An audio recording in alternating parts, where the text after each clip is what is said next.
Hola,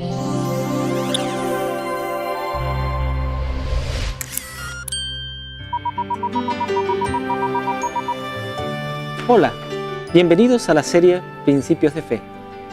El tema que abordaremos hoy es la Iglesia del Señor. Iglesia es una palabra de origen griego, eklesia. Etimológicamente, la palabra griega eklesia es compuesta de dos raíces griegas, ek, para fuera, y klesia, que significa llamados o convocados. La eclesia era una asamblea del pueblo convocada en un lugar público de consejo para un propósito de tratar asuntos públicos. Era la principal asamblea popular de la democracia ateniense en la Grecia antigua. Era la asamblea popular abierta a todos los ciudadanos, hombres, con más de 18 años. Iglesia fue también la palabra griega elegida por los autores de la Septuaginta, la traducción griega de la Biblia hebrea. Kehal Yahvé era el término hebreo usado entre los judíos para designar la asamblea general del pueblo del desierto. Jesús, al establecer su iglesia, usó este término para designar la asamblea o congregación de creyentes, para designar la reunión de personas llamadas para afuera o separadas.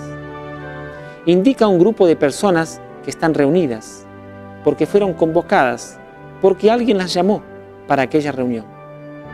Sinónimos de esta palabra serían asamblea o congregación y aparecen 115 veces en el Nuevo Testamento.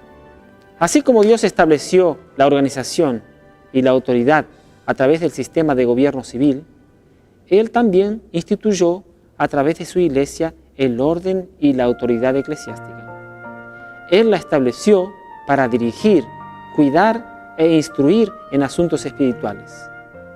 Fue eso que Él enseñó cuando dijo en Mateo, capítulo 18, versículo 18. Os aseguro que todo lo que atéis en la tierra habrá sido atado en el cielo, y todo lo que desatéis en la tierra habrá sido desatado en el cielo. Esta declaración conserva su fuerza en todos los siglos. A la Iglesia ha sido conferida la potestad de obrar en lugar de Cristo. Ella es el instrumento de Dios para conservación del orden y de la disciplina entre su pueblo.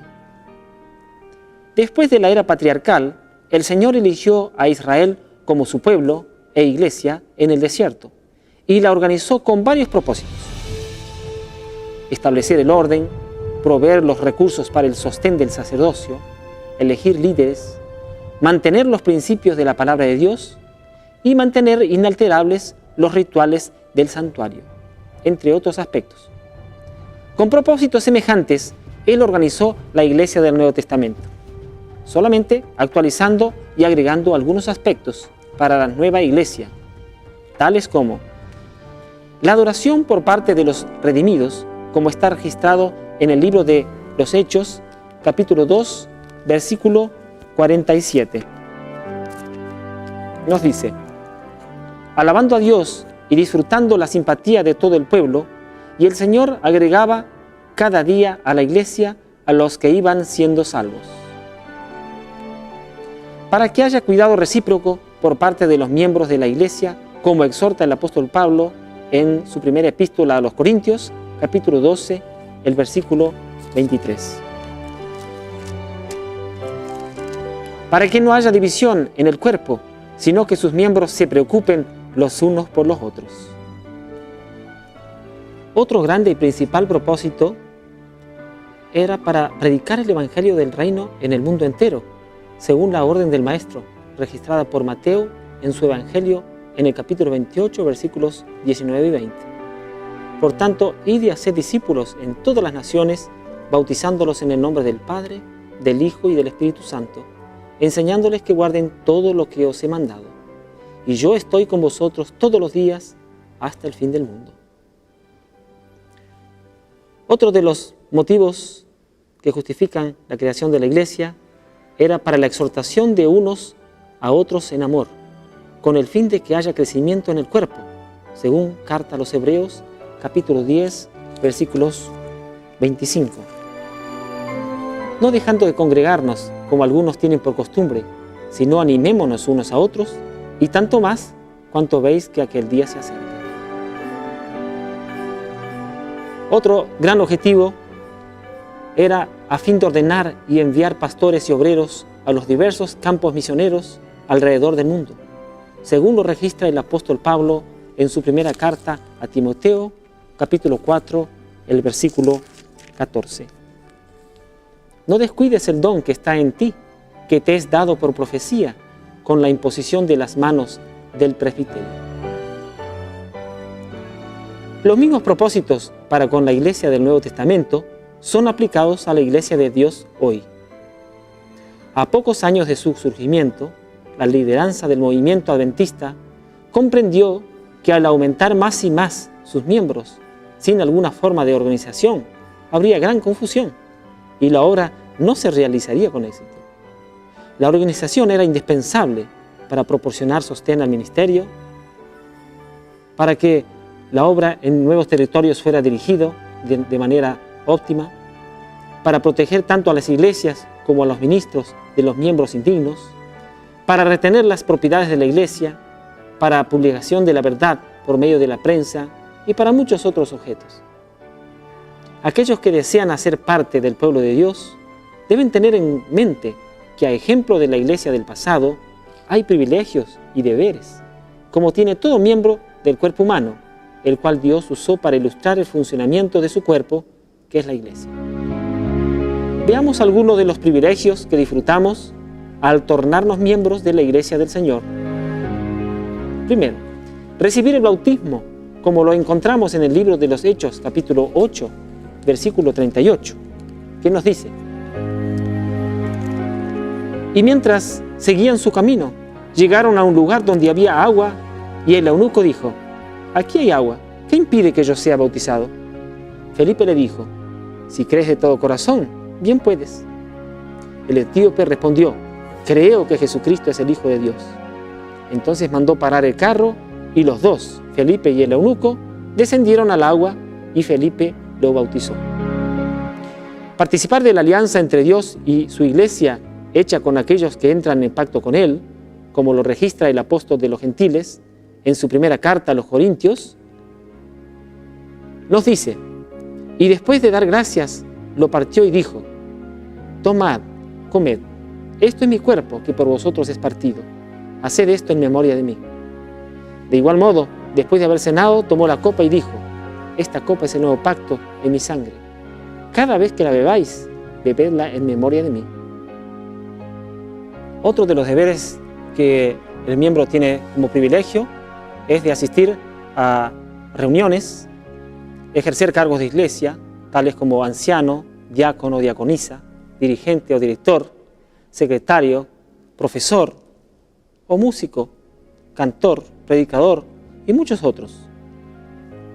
Otro punto que queremos destacar es que la iglesia recibió la autoridad para recibir y encaminar asuntos espirituales. Porque a la iglesia se le ha concedido la potestad de obrar en lugar de Cristo. Ella es el instrumento de Dios para la conservación del orden, de la disciplina entre su pueblo. El Señor le ha delegado la potestad de arreglar todas las cuestiones referentes a su prosperidad, pureza y orden.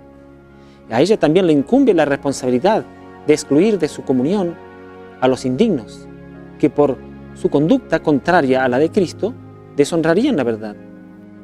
Y cuanto haga la iglesia de acuerdo con las directivas dadas en la palabra de Dios, será ratificado en el cielo.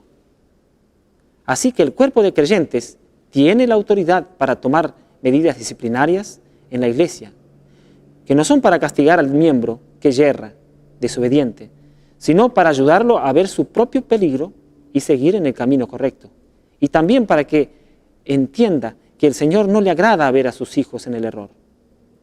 Por eso debemos amonestar a toda alma que está en peligro. No podemos dejar que nadie se engañe. El pecado debe ser llamado por su nombre. Debemos declarar lo que Dios ha dicho respecto de la mentira, la violación del sábado, el robo, la idolatría y todo otro mal, que los que hacen tales cosas no heredarán el reino de Dios.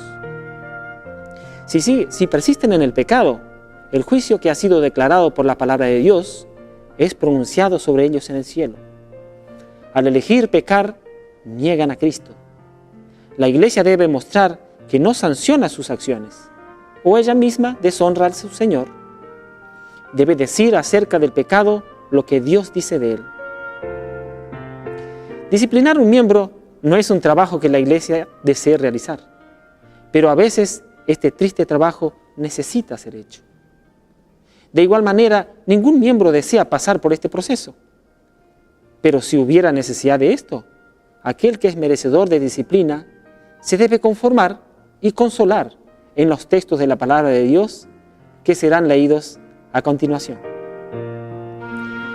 Porque el mandamiento es antorcha, la enseñanza es luz, y camino de vida las reprensiones de la disciplina. Está en Proverbios capítulo 6, versículo 23. Feliz el hombre a quien Dios disciplina. Por tanto, no menosprecies la disciplina del Todopoderoso. Está registrado en Job capítulo 5, versículo 17. Otro texto. El que ama la instrucción, ama la ciencia. El que odia la reprensión, es tonto. Lo encontramos en el libro del sabio Salomón, Proverbios capítulo 12, versículo 1. Y un último texto. La disciplina severa es para el que abandona el camino. El que aborrece la reprensión morirá. Proverbios capítulo 15, versículo 10. Todo miembro de la Iglesia debe aceptar los consejos y las disciplinas que son dadas con amor, porque el futuro va a revelar los grandes beneficios de la corrección. Eso es lo que la Biblia garantiza en el libro de los Hechos capítulo 12, versículos 10 y 11. Y aquellos ciertamente por pocos días nos disciplinaban, como a ellos les parecía, pero para lo que nos es provechoso, porque participamos de su santidad. Es verdad que ninguna disciplina al presente parece ser causa de gozo, sino de tristeza, pero después da fruto apacible de justicia a los que en ella han sido ejercitados. Cuando algún miembro abandona la fe, la Iglesia tiene la autoridad divina para retirar su nombre de la lista de miembros, así como cualquier asociación civil. Por ejemplo, si un miembro de un club social deja de pagar la cuota mensual o infringe los reglamentos que prometió cumplir, seguramente será desligado de aquella sociedad. Cuando alguien actúa de manera contraria a los principios de fe, la Iglesia puede tomar medidas disciplinarias, separando al infractor de la comunión. Esa actitud está avalada por el consejo del apóstol Pablo a la Iglesia en su primera epístola a los Corintios, capítulo 5, versículos 10 al 13. Más bien os escribí que no os juntéis con ninguno que llamándose hermano fuere fornicario o avaro o idólatra o maldiciente o borracho o ladrón. Con el tal ni aun comáis. Porque ¿qué razón tendría yo para juzgar a los que están afuera? ¿No juzgáis vosotros a los que están dentro? Porque a los que están fuera Dios juzgará. Quitad pues a ese perverso de entre vosotros. Como vimos en el tema de hoy, Dios tiene una iglesia en la tierra. Aunque débil e imperfecta, la iglesia es el objeto al cual Dios dedica en un sentido especial su suprema consideración. Es el escenario de su gracia, en el cual se deleita en revelar su poder para transformar los corazones. Es el objetivo de Dios que su iglesia sea su representante en la tierra, actuando en nombre de Él, reprobando lo que Él reprueba y bendiciendo al mundo en su nombre. ¿Desea usted ser así bendecido? ¿Desea ser parte de la iglesia de Dios en la tierra? Entonces aproveche la oportunidad que el Señor le está concediendo mientras asiste a este programa y tome una posición decidida. Les invito a que me acompañen en una oración en este momento. Querido y amante Padre que estás en los cielos, gracias te damos, Señor, por comprender que tú tienes una iglesia aquí en esta tierra y que la constituiste para que podamos ser una luz para el mundo, para que podamos día a día revelar tu santo y buen carácter y así poder atraer a muchas almas que aún están en tinieblas. Ayúdanos, Señor, a poder cumplir el propósito con que nos has hecho conocer esta verdad. Que tu Santo y Buen Espíritu también nos capacite para poder ser una luz para todo el mundo. Lo pedimos y agradecemos en el santo y buen nombre de Jesús. Amén. Iglesia de Cristo, reanima tu amor y espera velando con gusto, Señor. Jesús, el esposo vestido de honor, viniendo se anuncia con fuerte clamor. Quien sigue la senda del vil pecador se entrega en los brazos de un sueño traidor, mas para los siervos del buen Salvador velar esperando el sueño mejor.